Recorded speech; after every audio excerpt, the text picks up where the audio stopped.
Once upon a time, two friends joined forces to bring you the best in horror entertainment. Brian from the north, Tim from the south, each bringing their own unique perspective to the horror community. Movie reviews, Blu-ray releases, beer pairings, games, and more. Welcome to your new home for horror. This is Civil Gore. Hey there, everybody. Welcome to episode 150 of the Civil Gore podcast. I'm your host, Tim. And this is Vlad. No, sorry. This is Brian. We're going to be a little off tonight. For the 150th episode, that we should be like pumped. We should be filled with energy, except Tim and I realized something. We are old. We're old. So we don't have that vigor and vim we required for 150. But no, only kidding. We'll still give you a good episode. It's just, we had grand plans of a sketch and this and that, but we realized 150 is just 150. 200 is going to be something special. So we'll make sure we blow it out for 200, I think. Yeah, but 150 we did save a very special movie for, because, on our 50s, 50 multiples of 50, we try to do like a really good movie, and this is one of my absolute favorites. I talked about it a little bit at the end of last episode, what this movie meant to me and how special it was. So of course we are doing Bram Stoker's Dracula by Francis Ford Coppola, and I cannot wait to talk about it. Yeah, this is one of my favorites. This was fun rewatching this because I haven't seen it in a while. So yeah, actually, as much as I love the movie, I don't watch it very often. And it has been quite a while since I've seen it. So it was kind of fun to go back and revisit it. And I actually learned some things about it after the rewatch that I never really picked up on when I was younger watching it. So I thought that was kind of cool. And it was, we'll talk about it, in the main feature. So guys, let's get right to it. Our first chop. Okay, so Brian, my Hammer project continues. And I actually had happened to pick a vampire movie this week. It was next on the list, actually, so that was kind of serendipitous. This one was Brides of Dracula from 1960. Peter Cushing reprising his role as Dr. Van Helsing. And this is another one written by Jimmy Sangster, although this one went through a lot of rewrites. Man, I love Jimmy Sangster. He did a lot of these Hammer horror screenplays. And he actually lived until 2011. Oh. So he had quite a long life, and the more of these Hammer movies I watch, the more I just appreciate the screenplays and how entertaining they are.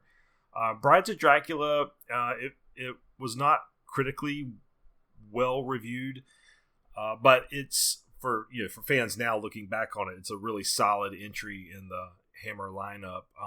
It serves kind of as a little bit of a sequel to Dracula, and kind of from a female perspective. So a young woman goes and stays at a castle of this baroness.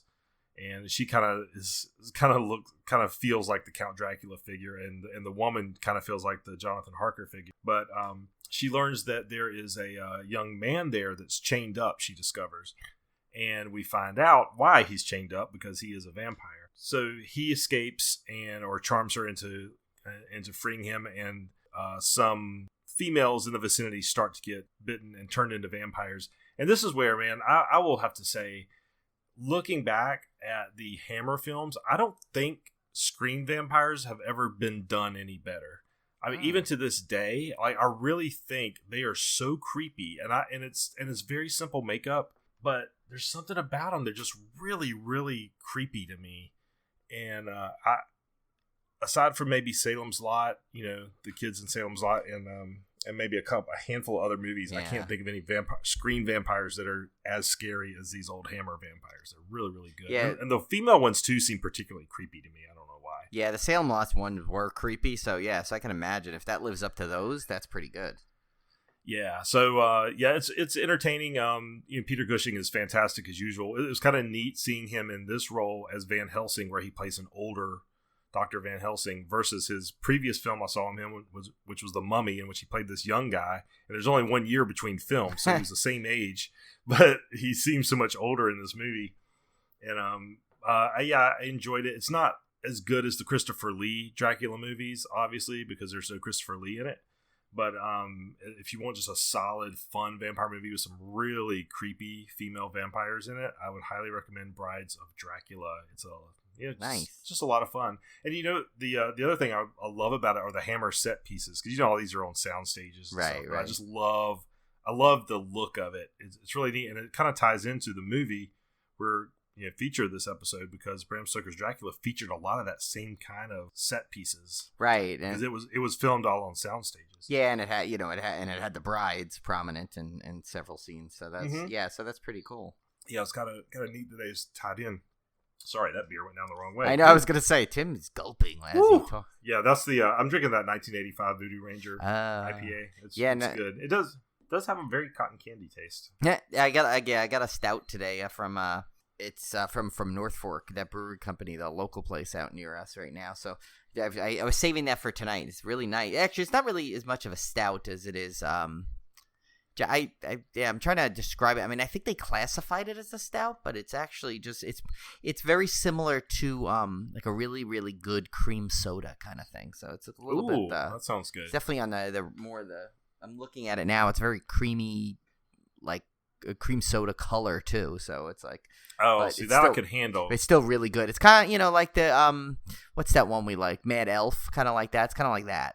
In that vein, yeah. Because usually, like in the summer months, like I don't go anywhere near a stout. Yeah, I just went for it because we were getting a curbside from them, and they had a so I bought a couple of packs, and I decided to get a crowler of what they had there. So I tried that. So.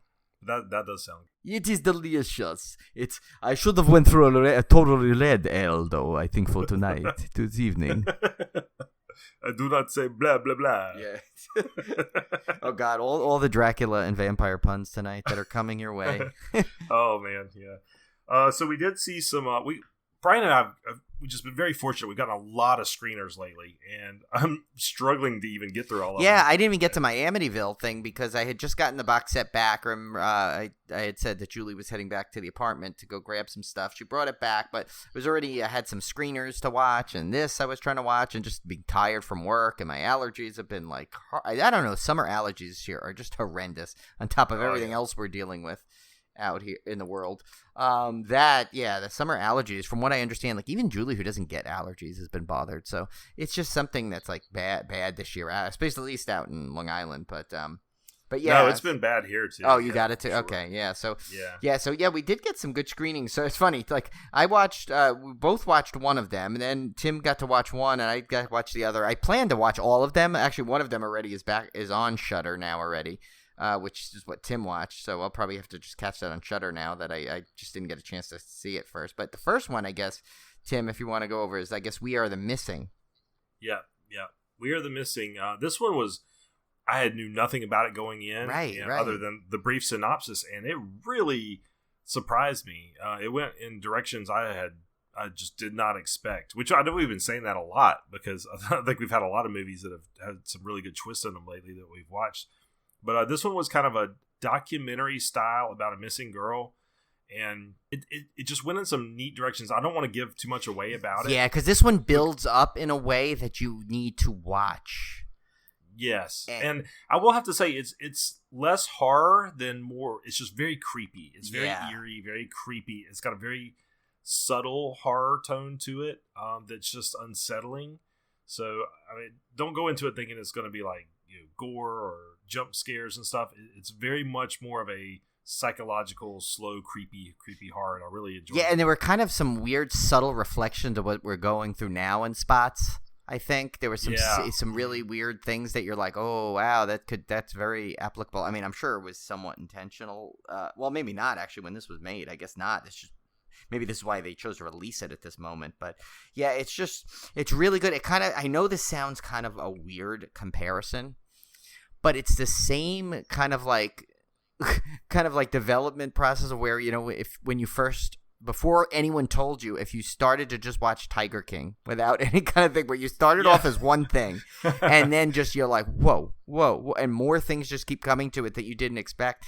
Now, I know this is not like Tiger King in any other way other than that. The way I looked upon Tiger King, not expecting it to be like a simple documentary on one thing, and turned out to be like, yeah, it just keeps opening up new avenues. Yeah, I was glad we got this one because this is one I wonder if we probably would have just like slipped past our radar.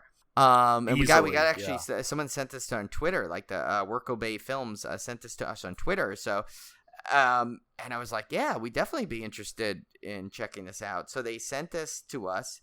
And I mean, all right, I decided to watch this one first just because I wasn't, because the way they sent it was on Twitter. It was right there. So I clicked on it went to watch it. And I was really glad that they sent this to us because this was actually really good. And like I said, I don't think we would have, because I haven't seen much on it there. So I definitely want to I'm glad we kind of tasked a little bit to get the word out for this, because I think when this is released, for sure, everyone needs to check this out because it's really cool. Yeah, I think it's neat that most of my favorite horror movies this year have been ones that were not on my radar. They were either submitted to us through screeners, or somebody set up an interview, or things like that. I've discovered some movies that I probably would have missed, or maybe have caught it on Shudder later on down the road. Right, but I'm glad we caught it before hype. And said, "Oh, you gotta watch this," because I kind of get it like the way we got it, where it's like we go into to watching these with really not many expectations on it. We just kind of yeah, and maybe that's why sometimes we like these so much, is because we're seeing them before you've read 20 reviews about it. Right. Kind of thing. The next one up I watched was called Lake of Death, and I think this is the one that's on Shudder now, Brian. Yeah, this is the one I need. And this is what's frustrating. This is the one I was going to watch first out of the Shudder ones they sent us, and I just never got a chance. Yeah, now this one is, I want to say it's Norwegian. Yes, I believe you're right. Yeah. And it did not get great reviews when it came out in Norway, from what I had read. I actually enjoyed it. It is definitely a slow burn type movie, which a lot of these are nowadays. Which again, I don't mind. No, I like those. I actually like movies that take the time to build things up. Yeah. This one's about a girl that goes with her friends to a lake house, and she was I don't want to give too much away, but she had a tragic incident in her past that occurred at the lake. So her coming back is a little bit hesitant at this point, and they start noticing strange things happening. She starts seeing things, and this is where the film, you don't quite know where it's going. Is it a ghost movie? Is it something else? Is it a psychological movie? And I liked that it kind of kept you guessing throughout. There were some interesting horror references. I could tell the director was a horror fan, because there's some references to Nightmare on Elm Street. There's some obvious references to Friday the 13th with the lake setting. There's some references to Evil Dead. It's kind of fun as a horror fan, because you could see that this director or writer or combination of both really like horror films. Oh, nice.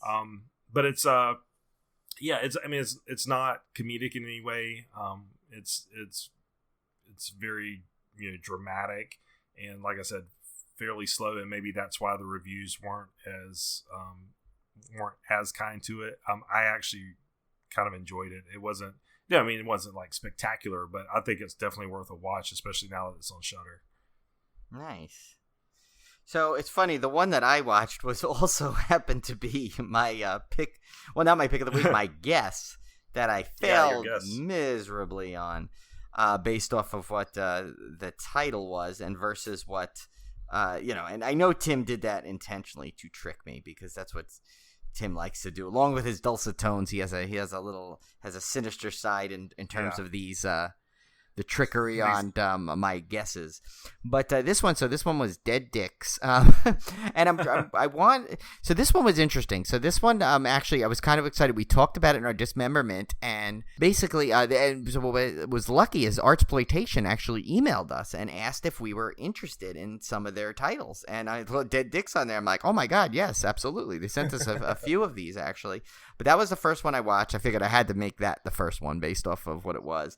And I'm gonna read to you this the official IMDb description on this again, just so you could do. But I might add a little bit to it. But that's all I'm gonna tell you, because this movie is one of those, again, you have to kind of watch yourself to really get the full impact. But it says, after Becca receives a distressing call from her suicidal brother Richie, she rushes over to his apartment and finds him alive and well, surrounded by copies of his own dead body. So briefly, I'll give a little bit more synopsis in there. So basically what it is when she gets there, she realizes that And I'm not going to go into any reason why or anything behind, but basically what he does is he can kill himself, and then he reappears alive again through a vagina in his wall. And so, okay. And that is exactly the premise of this movie at this point. And so now I was thinking back. So Civil War now has a vagi ball and a vagi wall, basically. So I don't know what theme we're trying to put here. I don't think this is intentional. These are things that have been just sent to us to watch. But overall, but I will say, kidding aside, this was actually a really good movie. I found myself so invested into this, and that I will say once again, as another strong female lead in this. I mean, both characters, the sister and the brother were great, but the girl that played the sister, Becca character, was really, really good. So yeah, this is one definitely check out. I think it comes out at the in like 2 weeks on Blu-ray, and VOD and stuff. So definitely, it's on our dismemberment, so you can go back and listen to the exact week on that. But that's one definitely to check out because it's actually a really surprisingly, you think there's much more of a comedic twist based on this, but it's not as. Definitely they don't go heavy on the comedy. I mean, there's some obviously silly elements to it, but at the same time, it's actually really it definitely slants more towards the serious, and it's actually pretty good. Nice. Yeah, I want to check that out. Yeah. Sure. I think you'll really like that one. I was really impressed. It's kind of like a David lynching. Oh my God, I can't say it. Lynchian. David Lynching. Yes, David Lynchian quality to it. Where it's just like there's some really oddball moments and characters in it. So yeah, but maybe that could be what really drew me to it too, because I'm a big David Lynch fan. So definitely got that kind of vibe to it. So it's really good. Nice.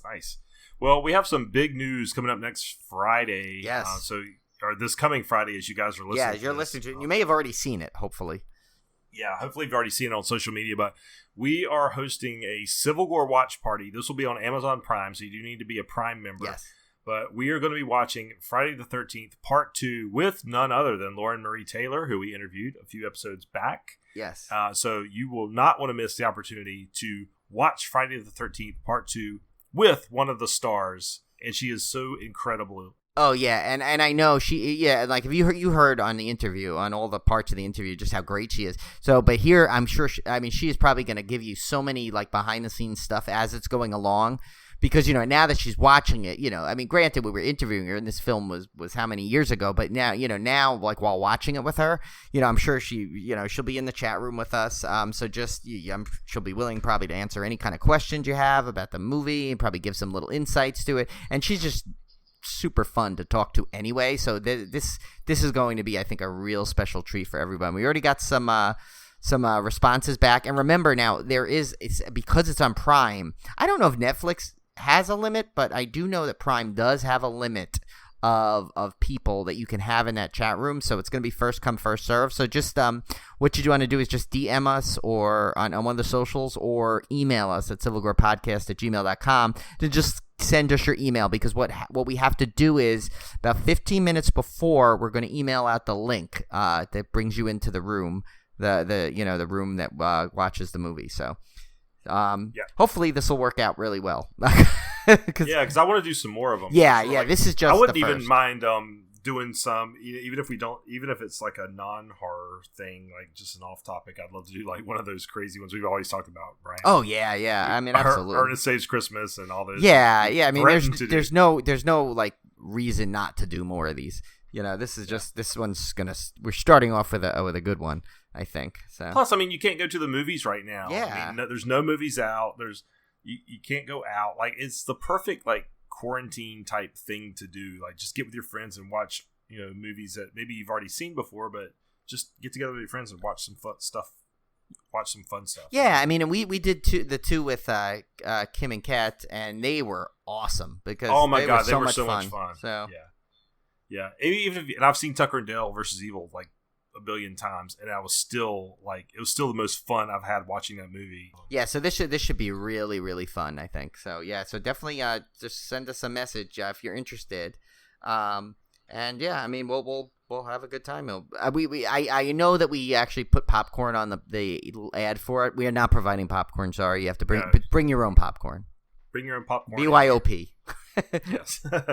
All right, so lastly on our rundown, we have our summer slaycation preview. You guys may have been wondering, hey, yeah, our summer slaycation, but nobody asked. Really late. That shows there's a lot going on in the world. Nobody even asked to say, hey, are you guys doing like, your summer slaycation this year? You usually do it by now. They figured we just canceled it, like everything else was canceled. Yeah. No, we are doing a summer slaycation, and it is a fantastic one. So we're going to give you a little preview right now. So, Brian, I guess we'll alternate these. The first up series we're doing is The Omen. Yes. So we will be doing 2 weeks for each of these series.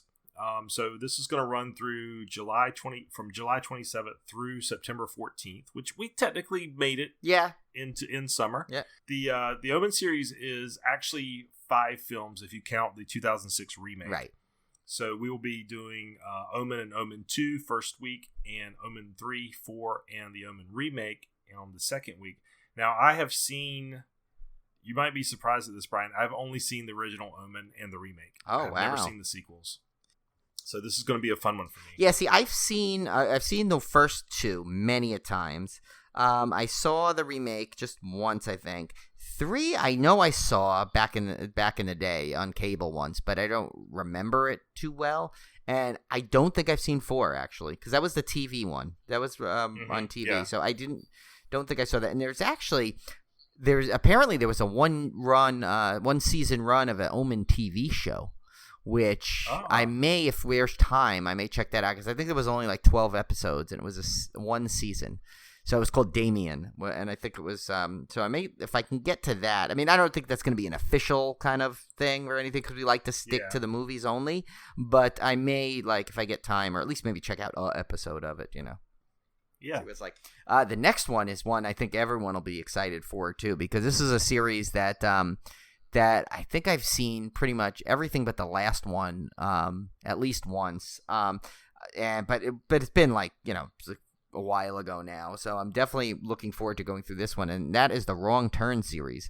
So week 1 we're gonna have Wrong Turn 2 Dead End, and Wrong Turn 3 Left 4 Dead. Then the second week will be Wrong Turn Bloody Beginnings. And then Wrong Turn 5 Bloodlines. How many times is Bloodlines a subtitle in a horror movie? Bloodlines, that is just being way too. Come on, no more Bloodlines. Yeah. Okay. No. And then finally Wrong Turn 6 Last Resort. And it's funny. So this, along with the next 2 movie series we're doing, has actually a next installment coming that was supposed to come out this year, but obviously everything is pushed back, so we don't know when we'll see this, if at all, of these next ones. But there is a Wrong Turn 7 in the works. I guess we'll just I mean, we can't. I mean, we did the Halloween. Look, we did the first one, right? I mean, that was our first vacation, and now by the time at some point there'll be 3 more since then. But that's just the way it goes. We'll have to do maybe we'll have a summer Slaycation mini recap of movies that got, like, we'll do one summer of just all the ones that got added. Ones that came out since the first time we covered them. I have only seen Wrong Turn 1 and 2. Oh, okay.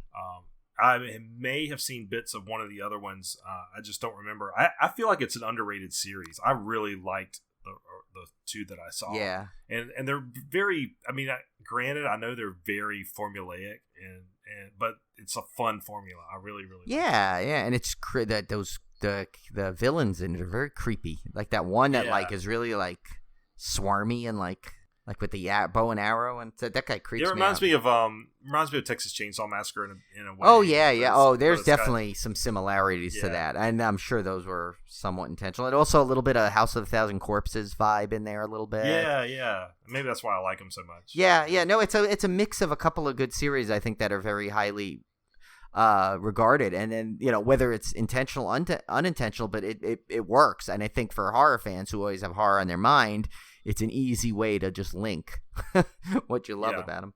Next up, we're gonna do this will start August 24th with the Paranormal Activity series. First week we're gonna be covering 1, 2, and 3, and then the second week we're gonna be covering 4, Part 5, which was called The Marked Ones, and Part 6, which was called The Ghost Dimension. I have seen everything but the last one, which was The Ghost Dimension. Oh, okay. Yeah, and actually, technically, the Marked Ones wasn't a numbered one at all. It was actually just like, it was supposedly like a side story, even though it does connect to the full thing at hand, but it's almost like Rogue One kind of a thing. if you want to do it, where it connects to the overall story very slightly, but it's actually it's technically 5 as the ghost dimension. This series is going to be one that I'm very interested in revisiting because I'm not a fan of this series at all. Oh, really? I thought you liked that one. No. I came into and this is again, it's not any fault of the movie. I got so overhyped on Paranormal Activity because you remember when it came out, there was all this buzz, and there were campaigns to bring it to your city. Yes, that's how me and Steve Cohn are in the end credits to it. yeah, exactly. And then I got so hyped, and I didn't get a chance to go see it. All I'd heard about was the scariest movie ever, blah, blah, blah. I mean, weeks of hype. And when I finally got around to watching, I did not get to see it in the theater, which is another strike against me. When I finally did watch it on home video, I was just completely underwhelmed by it. And I think that just kind of soured me on the whole series. So unfortunately, I'm not a big fan, but I'm going back in, open mind, and to revisit these. And I've never watched them, like close together. So maybe being able to see the links between them might help me appreciate them more. Yeah, it might. See, and I was one who saw it in the theater. I got to see it 3 times in the theater. So it was fun. I actually saw it with Cohn first. I think it was the first. I went and saw it, I think, with Cohn and my friend Dom. We saw the first one, and then I saw it again a couple times with some other friends. But so I was always a big fan of the series. And what's interesting about this series, other than Hell House, this is an actual true, or maybe missing one, a true franchise that is all found footage and then sticks with that formula the entire franchise. Oh, that's a good now, point.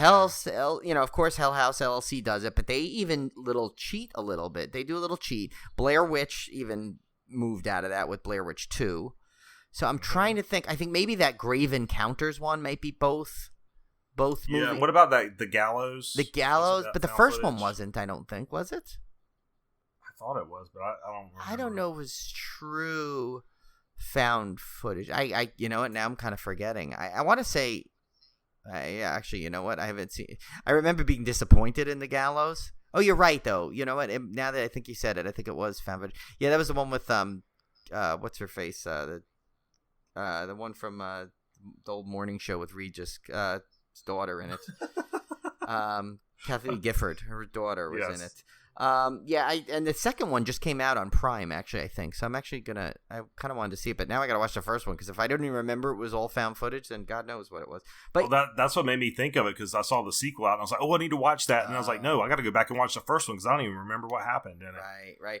Okay, yeah. So, but I think, but I mean, that's like, if that's 2 films, but this is 6 films, and they all have the same found footage format.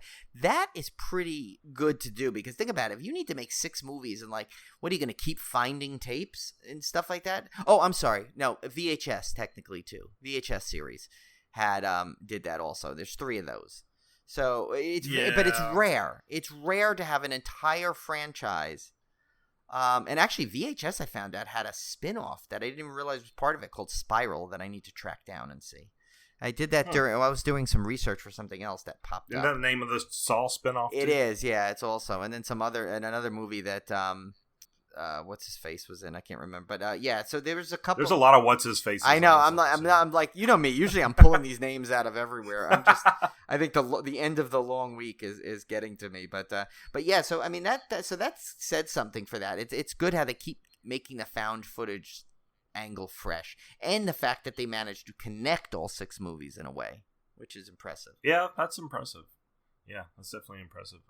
So hopefully you like it better this time around now that you see the whole. Yeah, I'm definitely going in with an open mind, and I don't hate the movies by any means. I've enjoyed them. It's just not been like. Yeah, and the Ghost Dimension was the one where they had it in 3D, where you're supposed to be able to see in the Ghost Dimension. Where it's like you were going to be in there with them. So that maybe you'll lose a little bit of something with. And I will say, I mean, we'll get to this more obviously when we do the Slaycation. That through the whole culmination, that I remember I used to read the boards about that all the time about because people are speculating. They're like, oh wait, maybe this will be this. Oh wait, this, and like I literally would spend hours diving into these fan theories on how it's all going to connect. And I will say at the end when they connect everything the way it is, a little underwhelming. But that always tends to happen when you.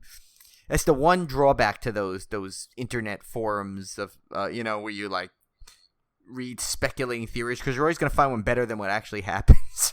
Yeah, because when you have like 5,000 people working on it, they usually come up with better ideas than the actual writers. Right. And not that it was bad, but it probably was pretty good. If I didn't read all the other ones, that might have been better. But yeah, and then finally, no pun intended here, we're going to finish off the Slaycation on 9/7 with Final Destination. And so we have, this will be really fun to go through again because this was just a really exciting series, and a lot of people love this one. And so for week 1, we're going to do Final Destination 1 and 2.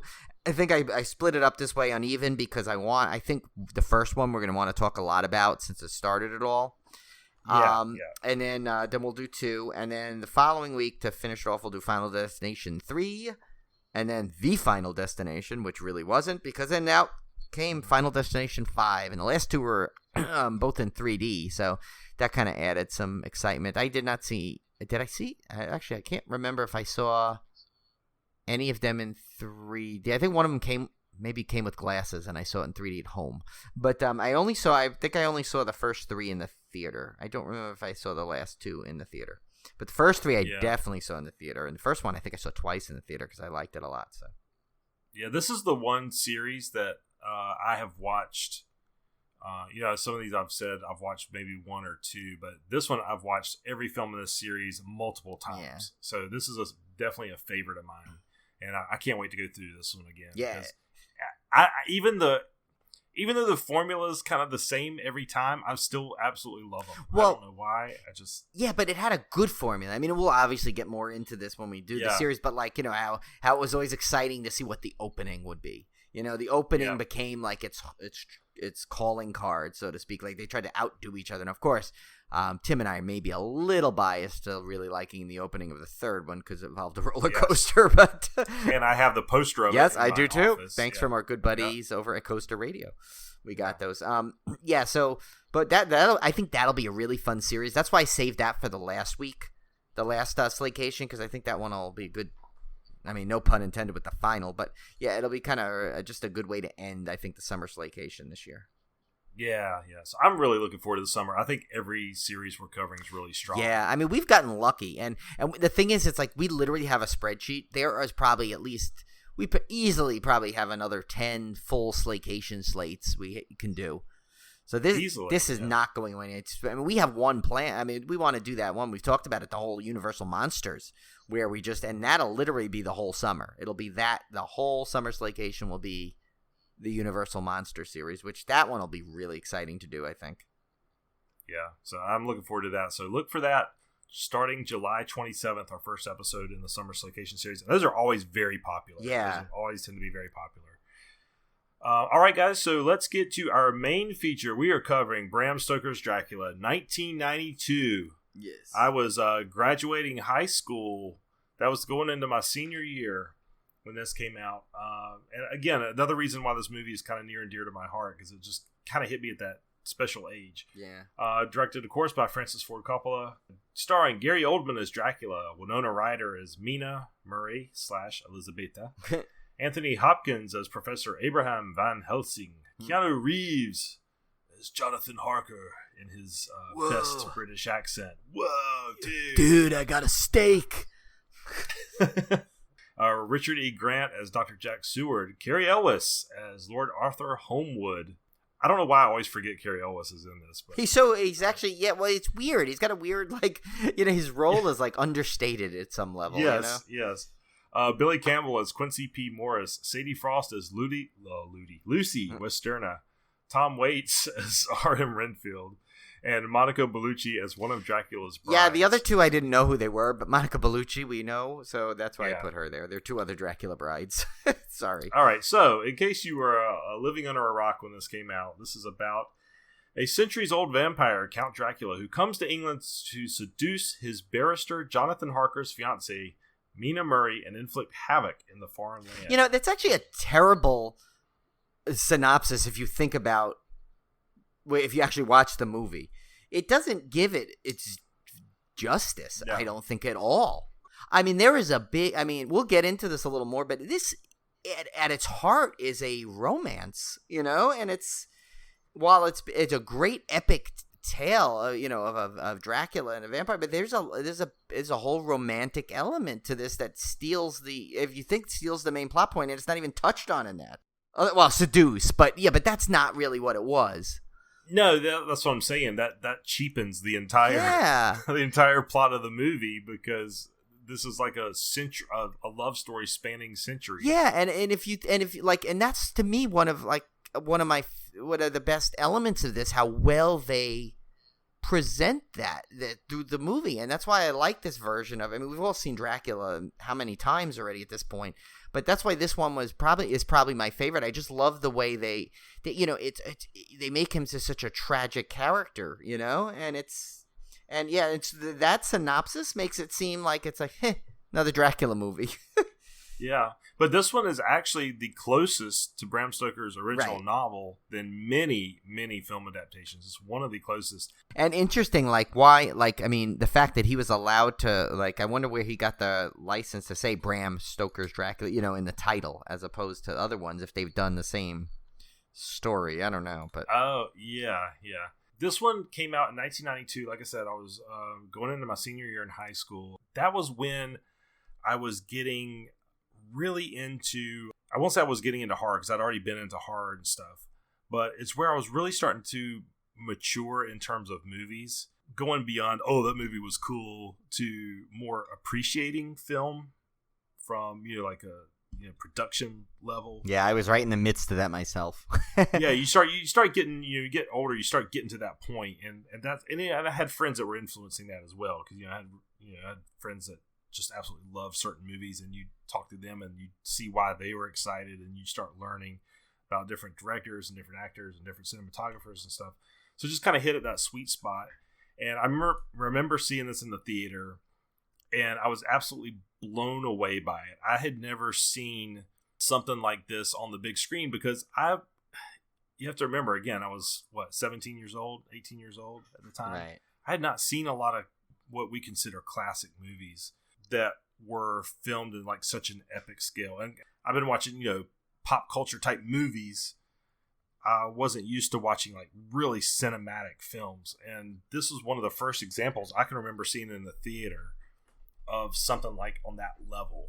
Even though it was a horror movie, it was still filmed in this really epic style that I just made an impression on me early on. Now, since then, of course, over the years, I've gone back and watched countless classics of Hollywood history. So I've, looking back now, it seems kind of naive that I was so impressed by this. But to its credit, it was a horror movie that attempted to do that, and that was kind of neat. And it's not been done since to this level, I don't think. Not to this level. Yeah, I mean, there's been attempts, but yeah, definitely not to this level. And I remember being really excited for this, because I had mentioned it, I think, when we talked about doing this movie, that the trailer, I remember, was the teaser that actually I found out got pulled. I didn't realize that. So I guess I was lucky to have seen that in the theater, the trailer, because I guess they pulled it because of the blood. And I remember still going to the theater. I don't know what I was seeing that showed the teaser to it,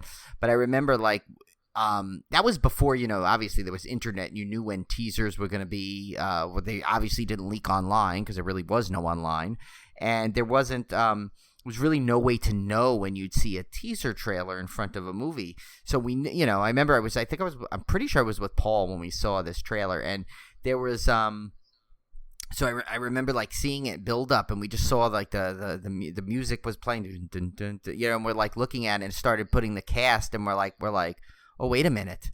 And I think we're this, I wonder, is this, we were thinking, is this Bram Stoker Dracula? Because we knew it was coming out. And then when it just then it faded and it said Coppola, I remember there was a cheer in the crowd, it got excited because they knew what it was. Because it was a big talked about release. Because think about who was in it at the time. A lot of big people, Oh, man. Yeah. Keanu Reeves and Winona Ryder were top of their game. Yeah, I mean, they're very well known. Yeah, the cast in this is just incredible overall. I mean, and so just think about. So I remember that the crowd buzzed when they saw that, and all it did was get me so excited to see this thing. So I was so glad when it came out, and I remember I think I saw it opening weekend actually, because that's how excited we were. Yeah, I definitely saw it opening weekend. Anthony Hopkins had also just come off of Silence of the Lambs. Right. So you mention his name, and that was gold. So that was huge. So I remember even back then, I remember being blown away by the score because it was just so iconic. And I'm gonna butcher this. It's French. Definitely French. Is that the second week in a row I brought that up? We keep.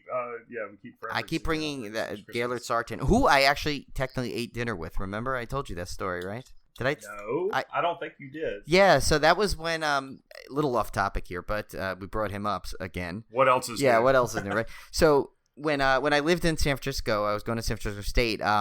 Bunch of my friends and I, we were driving around the city, and I think what was kind of funny is my friend's brother says, I'm kind of in the mood for, like, I forgot whatever he said was for dinner, and that'll come out later because that's actually what they served. But anyway, we beside the park, and we're walking around the Chinatown area of San Francisco, and we kind of saw like a whole, like a hubbub of stuff going on, and we couldn't figure out what it was. So we got a little closer, and we realized they were filming a movie. So we said, "Oh, let's go take a look here." So we kind of walked over and we were watching, and it was Getting Even with Dad, that Macaulay Culkin, Ted Danson vehicle.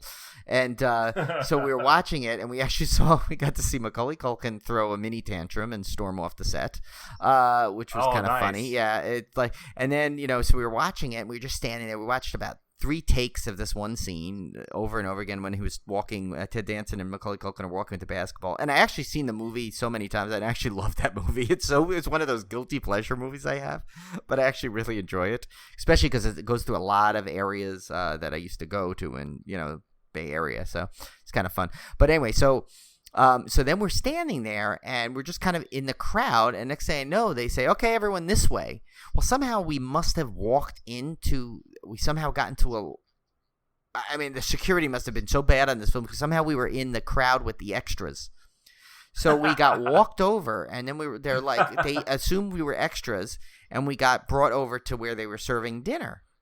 So we walked in there, and we realized that we probably shouldn't have been there because there probably was sort of like a head count they expected. So we didn't know what to do. But like I said, they happened to be serving whatever my friend's brother said he was in the mood to eat. So we're like, all right, let's just, it'll look worse if we just duck out of here.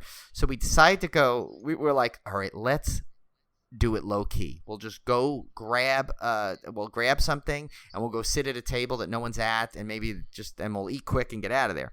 So we go over and we sit down at this one empty table that looked like it was away from everything. Well, then we realized we actually sat down at the cruise table. Oh my God. So, and not only was it the cruise table, but it was apparently the cast table as well. So we're sitting there, and we see the crew sit down. Some guys, like the guy's like, "Hey guys, what's up?" And we're like, "How's it going?" And he's like, and then but they were so cool. The guy's like, "Hey, I'm so and so. I do the sound. I'm doing the sound on this film." And we're like, so my friend, who's a big audio dude, was like, "Oh my God, really? That's cool." And he started talking to him. I said, "Okay, well now we're not getting out of here." So I'm sitting there just trying to eat, and then I look up, and literally right in front of me sits down Ted Danson, and right next to him sits down Gaylord Sartain, who of course I knew from the Ernest movies, and I'm like, oh my God, I totally want to bring up Ernest, but I was too nervous to. And he picked up he was on a phone call anyway. He was on back then cell phones were not common, but he had one. I think it was actually might have been Ted Danson's anyway. But Ted Danson's sitting there, and we're like, oh. And then we're like realizing that now we're going to literally take up like 6 spaces on the table that probably really did have a kind of an estimated count to it at. So we're kind of moving down, and Ted Danson, I tell you, super nice. Just looked up. He's like, "Oh, hey guys, how's it going?" We're like, "Oh, hey, yeah, how's it going?" He goes, "Oh, I mumbled something about like you like the scene or something like that." We're like, "Oh yeah, it was great." And then everyone just started eating, and we just finished food. We got up and walked out, and we're like, "Hey, see you guys later." And he's like, "Oh yeah, see you later." Super nice. Like, had no care in the world. How have I not heard this story? I don't know. I thought I told you, but I guess not. And and it's always the funniest thing because it was such a weird situation. Like the entire time, I couldn't even enjoy it because I felt like it felt uncomfortable. Hilarious. Like you really crashed. I literally, I entire movie crashed set. a film set. I totally accidentally, which shows that security, I guess, was not on par. And that was the second. At that point, I think that was the first time. But then there was another time later where we got on the. This time we were not confused with extras or anything. We were just watching it. But I realized I was in the wrong spot for my own safety. We watched. They were filming Murder in the First with Christian Slater. And when I mean safety, meaning my hearing, because what I didn't realize is I had lined up in the area, I guess, full of Christian Slater fans. And so when he walked off and walked right past us, it had about 30 or 40 girls scream in my ear due to excitement. So I'm telling you, as long as I've lived in New York, I think I've stumbled on more film sets in California, in San Francisco, because I also was that movie 9 Months with Hugh Grant and Julianne Moore. We were going to that famous toy store scene. That was a toy store called Talbot's that I used to always frequent. And when we went to go to the toy store, it was closed, and we walked by, and there was literally like trailers out because it was a big set piece they were trying to film. They were filming that toy store scene, and so we couldn't get in, and we're literally right in the middle of all the production trailers. Walked into so that, and I think Heart and Soul was the other one that we kind of walked nearby when they were filming. So it just was like one after another. It's kind of funny. Way off topic. I apologize, but we said all that to tell you that the composer of Dracula was Wojciech Kilar. Yeah, see how that all tied in because I had to use the same joke I did last week. Why didn't I tell that last week? It would have been so much more appropriate. Oh my gosh! Yes, he is Polish. Yeah, he is Polish. Yeah. Well, see, there's your 150 episode magic, right? There we go. Yeah, there you go. So it wouldn't be an episode if we didn't go horrendously off topic. But this score has been used in countless trailers. Yeah. This is one of those scores that they have taken snippets of and they use it for trailers before their actual film music's done. So you guys have probably heard this tons and tons of times used for non-Bram Stoker Dracula movies. Yeah, and that's why I made sure that story lasted in minutes as many times as you might have heard that trailer music. Yeah, but exactly. and actually just the music in general too. Might as well touch on. I love the Annie Lennox song at the end too, which was so perfect for that film. Oh my God, it's such a great, and it didn't that won, I believe, right? Best song of the year in the Oscars that year, I think, right? It might have, but it was one of. It's definitely one of my favorite film scores. Yeah, it's really good. Definitely, really, really good. So there's no need to go through the plot line because you guys, I would assume have already seen this, but I would like to talk about each of the actors and their performances. Oh my God, yeah. So we're just going to go down the list. Yeah. So Gary Oldman is Dracula. I will watch Gary Oldman in literally anything, and we have this year, and we have, yes, we've watched him. We've watched him on a boat, yes, and we watched him with a goat. We watched him in a chair. We watched him everywhere. No, we'll watch Gary Oldman anywhere. Yeah. So he's one of my favorite actors of all time. Yeah, and I wasn't very familiar with him in this movie. Again, I was young. I had not watched a lot of movies. With him in it, so I didn't know much about him, but I was still blown away by his performance. And it's especially interesting role because he's not playing one version of Dracula. Right. He's playing several versions of Dracula. He's playing the Count version. He's playing the younger, mustachioed version that's trying to seduce Mina. He's playing the Bat. He's playing the wolf. Yeah. Well, and then the original, more unrefined, barbaric version. Like the Vlad Dracula version. So he's playing 4 or 5 different roles in this, which was really, really impressive. And he's one of those guys that can just blend into a character. Yeah. He's got one of those faces that you put the right makeup on him and he just blends. Like when he played, he played Churchill. Yeah. In that movie.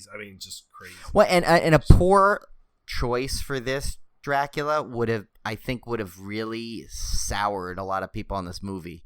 I think because his performance was so strong in each facet he had to play of Dracula, I think that sold it really well. I mean, you could have had a bad Dracula in there and it just would have been okay, it's well, you've seen movies. I mean, I've seen Dracula movies that are not good because the Dracula wasn't super great. Right. Like his performance in this is to me is as iconic a Dracula as, and I'm not comparing them. I'm not saying they're equally iconic, but I'm saying it's an iconic version of the character that people remember. Like you show a picture of Gary Oldman with that hair in his bun. Oh yeah, that bun hair like that. I mean, it's instantly recognizable from this movie. Right.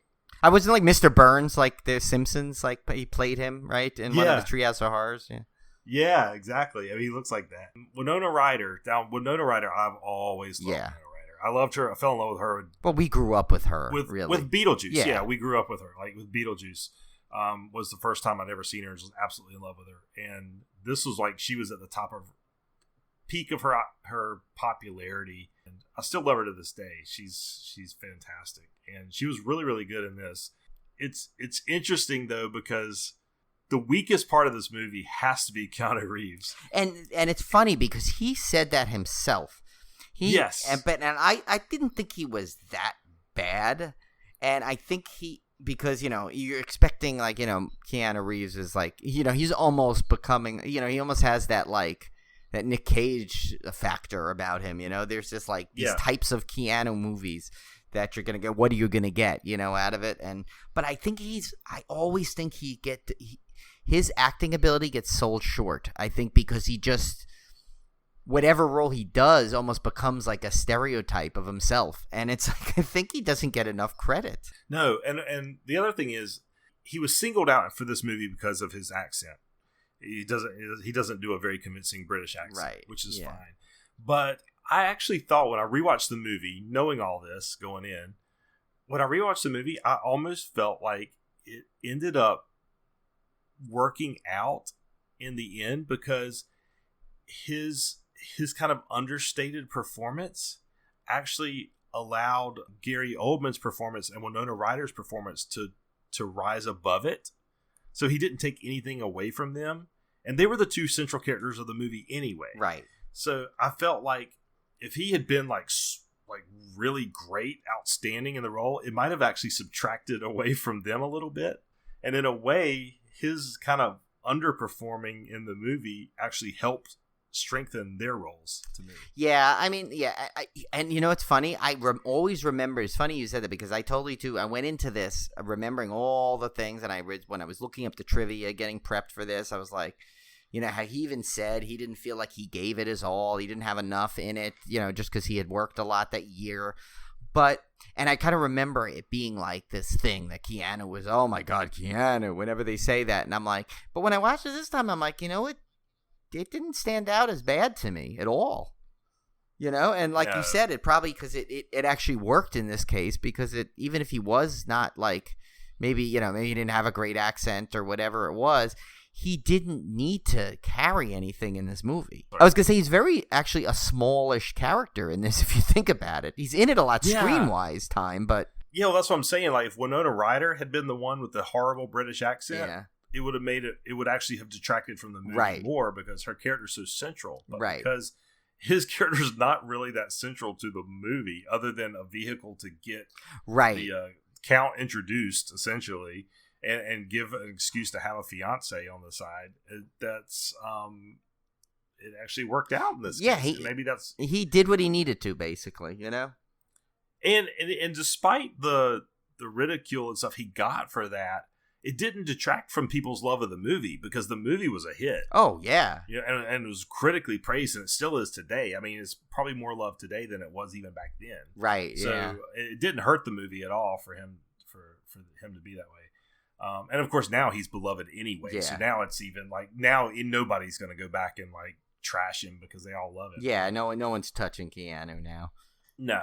But yeah, so and I actually thought Sadie Frost playing Lucy, I thought she was really Oh my God. She was like, yeah, and I remember her being a standout, but I don't remember when I watched it this time, she almost steals the movie from Winona Ryder at parts. She is that good. And and I remember I had a friend, I think he was from England. I think oh my God, everything was Sadie Frost back then. Like after we had all seen this, everything was Sadie Frost. He's like, oh, and I, obviously, she's attractive in this and she, but she's actually so good in this role. I mean, she is so like literally steals the scene she's in. Yeah, she really does. And then, of course, speaking of stealing scenes, Anthony Oh Hopkins my God. he just acts like he's having a total blast Oh my God. on this movie. His lines, he has got some of the best lines in this movie. Like the one, I love that one where she's like, how did he die? Was she in great pain? He's like, yeah, she was in great pain. Then we cut off her head and drove a stake through her heart and burned it. Yeah. Then she found peace. You know, like this old Jewish guy, but he's not, obviously, with that accent. I kind of make him into more of that, but it's just, he's like, his just delivery of these lines are so good. It's almost like he's like not overacting. That's not the right word. Like overdoing it perfectly. Like he's just so, like, I can't imagine anyone doing that role with those lines better than him. Well, we'll find out in the trivia. It was originally supposed to be played by Liam Neeson. Yeah, I don't think that would have pulled off. Liam Neeson's too. I mean, yes, he's had his comedic little things, but he does not. Like, I think he would have actually been so dark. I don't think it would have pulled it off. Yeah, and I love Liam Neeson. I agree. Get me wrong, I love Liam Neeson. And I just don't. You're think right, though. I think it. Not that this movie has a lot of humor in it, right? But I think Anthony Hopkins' character adds just enough levity, to balance it out. But Liam Neeson would have been way too dark, and of course Anthony Hopkins, like we had mentioned earlier, had just come off Silence of the Lambs, so he was a shoe-in for this role. You know what I was thinking to this about? Actually, it was kind of hit me again too as we were just discussing this. So if you think about it, right, like Anthony Hopkins, Van Helsing to everyone else in the movie is, except maybe Richard Grant's character a little bit, there's a kook factor to it. Like, what is he talking about? This guy's talking about the undead? Yeah. What is this great? So it's like he almost now he appears to the audience the way probably everyone else sees him in the movie a little bit. Now, granted, as an audience member, you're supposed to see, like, that, okay, hey, Van Helsing, well, most people know Van Helsing's legit. He knows what's going on. He's coming to save the day. But you got to remember, put your place into one of the characters in the movie.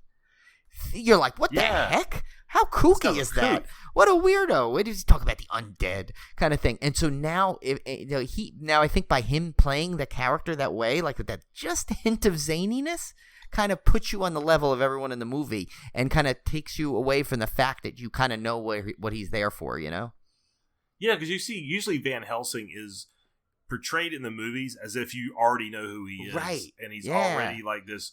And everybody just automatically accepts that vampires are real. Yep. And Van Helsing's coming to save the day. And so it is I did like that take on the character where, because in real life, if quote unquote real life, if this was real, that's what you would think. You're like, what the heck are you talking about, a vampire? Actually, except now in 2020, I'd buy everything anyone tells me. But 2020, vampires are probably coming. Yeah, I'm sure that's like, they're just waiting around till November or something like that. I don't know. It's funny. I may not have that's what I love. I think about one of the things I love. And I always see this. There's this podcast Twitter account of like Podcast Motor. I think I don't know what it is, or Podcast Movement. One of them. But they keep always like posing out things like, what do you like to do your podcast, or what's your favorite part of the podcast? And I think just thinking that this is one of my favorite parts is when you and I discuss a movie, and sometimes things that like literally I realized as I was watching it, but then when we discuss it, totally comes out in the way I want to articulate it, because sometimes you need that back and forth with someone to discuss it. And I think so that's actually, it's funny to answer you, Podcast Motor or Movement, whichever one I'm answering you live. This is one of my favorite parts of the podcast, because it gets you excited again for a movie that you just watched when you rehash it and discuss it. Yeah, and I think you watch a film differently too when we're going to discuss it for the podcast. I watch it with a different eye. Yeah. And it makes me think of different things, and it makes you appreciate it on a different level than you do when you're just watching it for entertainment. So I like that. Right, because you have to watch it with like, okay, how am I going to discuss this, Yeah, it makes you reflect on it in a way that you don't normally do if you're just, just have it on and you're just watching it for fun. You're not thinking about the cinematography and the score and all that stuff. But when I'm watching it for the podcast, I'm thinking about all those things because they could be important. Well, speaking of the cinematography, this movie was, part of its critical acclaim was how it looked. Right. It's an actually gorgeous movie. And when I was watching it back this time, what I alluded to earlier at the beginning of the show, when I talked about how I realized some things now, watching it now older than I did when I was younger, was, again, how it was all practical effects except for like I think there's some blue flames that were CGI. Right. Everything else was practical effects. It was filmed on sound stages, so it had that old Universal / Hammer horror feel to it. When you say filmed on sound stages, it kind of sounds like, then it looks fake, but it's intentionally looks fake. Yeah. If that makes any sense, it intentionally is designed to look like sound stages. Right. And I really enjoyed that. And it made me appreciate it, which I didn't do back then because at 18 years old, 17 years old, I had not watched the Universal horror films. I mean, I had maybe seen Frankenstein and Dracula at some point. Right. But back then, this is before DVD.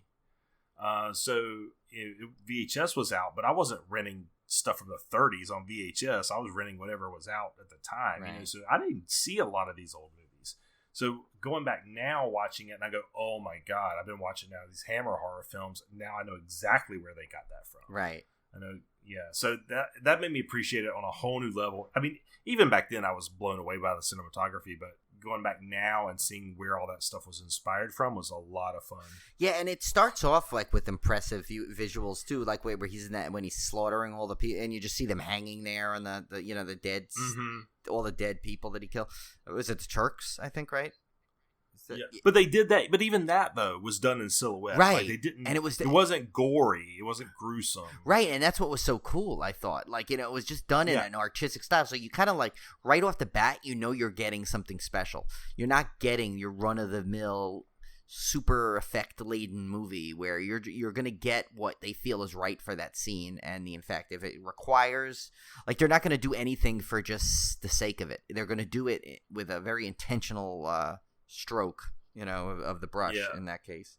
Well, the closest thing it reminded me of recently that we've done is Crimson Peak. Yes, I was going to say that. It's funny that we kind of had that so recently, because as I was watching this, I'm like, I kind of see getting like a Crimson Peak vibe in some of this, which obviously it's the opposite way. They obviously modeled some after that, but yeah, but that's the sign of like a really good filmmaker doing a genre movie. Right. They're gonna it's not gonna be some run of the mill B movie. Like they're gonna really make it look like any other kind of genre film. Right.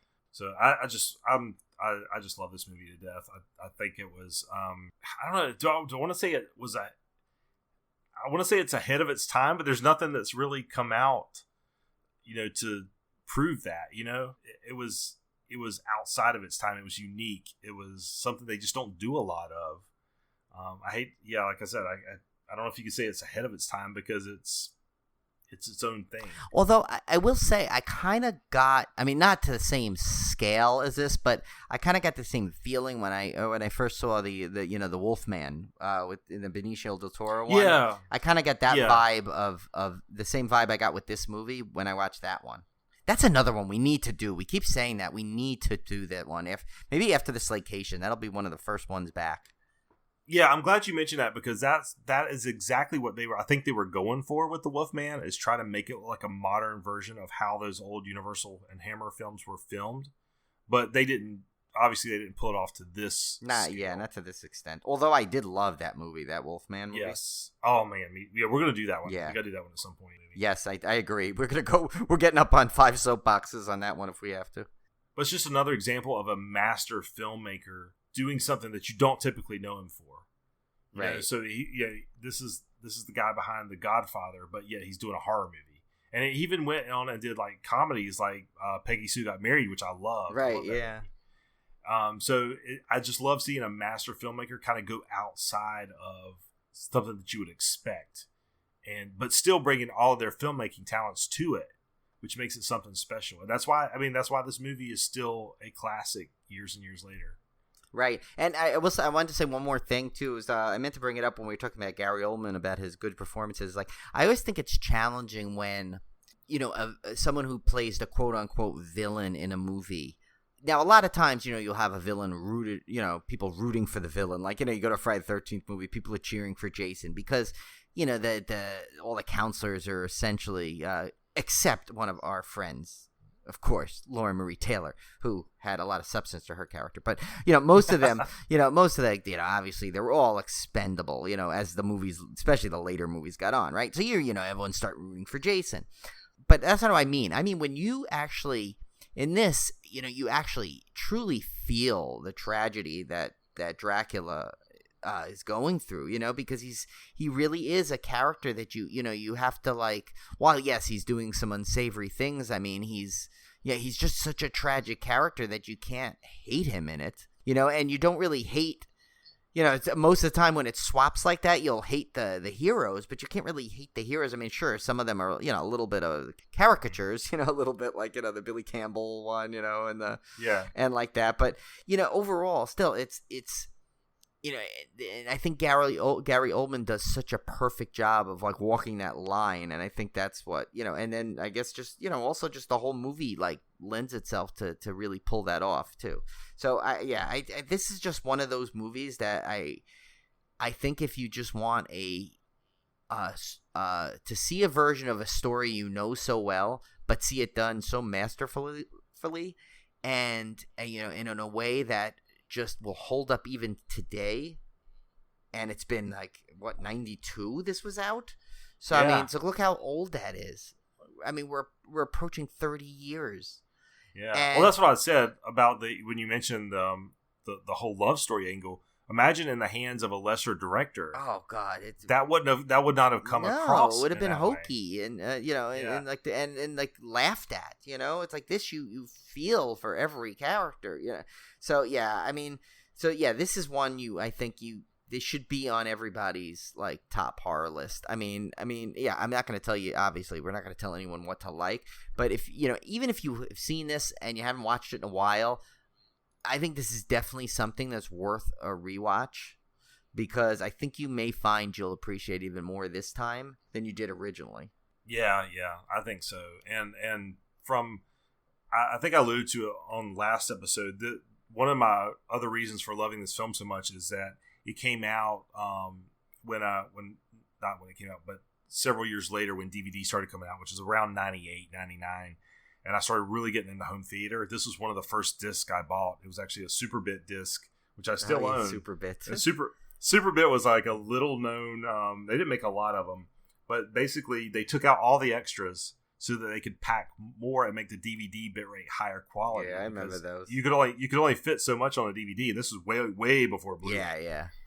So if you really want to be like a cinemaphile, you got the Superbit version. It was sort of like getting the 4K version. Remember they did that for VHS too. They had those super video versions or whatever. Yeah, so that was one of the first DVDs I ever bought.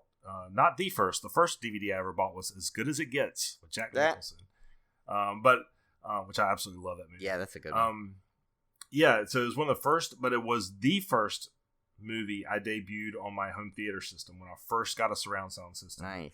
That's the first movie I played, and I just was blown away because you could hear the stuff in the background, the wolves howling, and oh my God, it was. I used to watch it over and over and over just because of the surround sound. Yeah, this is good. This is one I'm gonna have to. Whenever I get my home theater set up in the new house, this will be one of the first ones I throw on there. Yeah, I was kind of bummed. I had to watch it on my little portable Blu-ray because I just. That was the easier way to watch. I mean, I could have set it up on the TV, but there's no surround sound where I am now, so it's like I just put my headphones on and watch it. It was actually still amazing because it's a really good. I have that really good special version of it on Blu-ray, so it's still really impressive even on a small screen. So yeah, when I get my home theater set up, I think I'm going to have a new appreciation for films, because right now I'm not in a situation where I have any like proper way to watch a movie. I mean, I'm watching them on a nice, fairly decent sized TV, but I don't have the surround sound set up the way it needs to be in the rental house. So I'm very much looking forward to getting back and having like a proper movie set up where I can watch movies like this that really deserve to be seen in that in the best format possible. So, and you can make a proper brew with it to go along. I'll make a proper brew and watch a proper film. Yeah. Proper brew with a proper view. There you go. That'll be a new brew. Instead of a beer pairing for that day, you'll do that one. Yeah. Should we go through some of the trivia, or just? I mean, we kind of got through a lot of it at some level. Yeah, we got through a lot, and we're kind of running long on time anyway. So I'd say go out to IMDb because they have a lot of fantastic trivia, because there were some really good DVD commentaries out for this one. So go check those out. We actually touched on a lot of the ones I was going to touch on anyway. Yeah, because if you look at it, a lot of it, we did. I think did mention a bunch of stuff, like we talked about the Keanu thing. We talked about all the little tidbits. Like it was weird and unusual. It was like, for once, like the trivia, a lot of the stuff we kind of touched on during our discussion about it. So, but and it almost seems silly to just read trivia for the sake of reading it when you can just go get that yourself. And I think it was better to go over the way we did. Yeah. So but go read it, because there's some really interesting stuff about this film out there that has come from the commentary tracks and stuff, and the great making of documentary there is. On this one. Well, my disc is pretty packed. I gotta watch some of the special features on that someday. All right, Brian. So, what was our beer pairing for this week? So, this is an interesting one, because this beer pairing is good for the movie we watch, but there's a nice little tale that goes with it that I'll read. Extra bonus, since it's 150, we get a little bonus here. So anyway, the beer is Vampire Juice Pale Ale from Kingdom Brewing out of Newport, Vermont, which is one next time I hit Vermont, if I'm ever allowed out of the state again. I'm definitely going to put this one on the docket to go visit. So this is the ABV is 5%. It's a crisp ale crisp ale taste finished with the sweet tart tang of infused blood orange, strawberry, pineapple, and grapefruit. Oh my gosh, that sounds like right up my alley. Yeah, this one sounds amazing. And so the thing I told you about, so there's a little next under this beer description on their site, there was a tale, and it was called The Tale That Doesn't Suck. And I'm going to read to you this little story here quickly. It says, oftentimes we are inspired by our friends and family in the kingdom to brew new and different creations. With the decimation of the native Vermont brown bat population from white noise syndrome, there has been an opening for invasive and often destructive species to take over. One such occasion came to our attention this year when our friends in Newport came to us with a major bat dilemma. Turns out that their tenant, who had recently traveled to Uruguay in search of love over the internet, unknowingly had brought back a vampire bat into their house via their baggage. Oh my God. That's kind of creepy. So its presence not only made the house inhabitable, but left the sour taste of love in the tenant's mouth. A flustered landlord asked Jen, a locally renowned wildlife nuisance eradicator, for help in solving the problem. She whipped up a fruity concoction similar to the one the bat would find in its native land, and gave them implicit instructions to empty the house and place a growler in the living room with the cap off overnight. Willing to try anything, the landlord followed the instructions to the letter and returned the next morning. Upon opening the door, they found the house in disarray, the Reggie Jackson signed bat laying on the floor, and no vampire bat to be found. They immediately called Jen to ask what had happened to the bat and if it was safe to fully return to the house. She immediately directed them to pour the remaining contents of the growler in a straight line outside of the house, leading from the front door to points southward.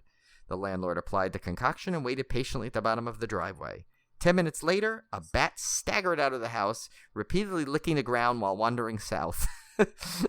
Says, to this day, he has not returned, and we are happy to say that both tenant and landlord have returned safely to their home and have since welcomed a new colony of brown bats back to the attic. And just to ensure public safety in the kingdom, the local CGLC authorities were consulted and have confirmed no animals were harmed in the documentation of this incident. So I guess then that inspired them to make that Vampire Juice Pale Ale on top of it. So that was kind of funny.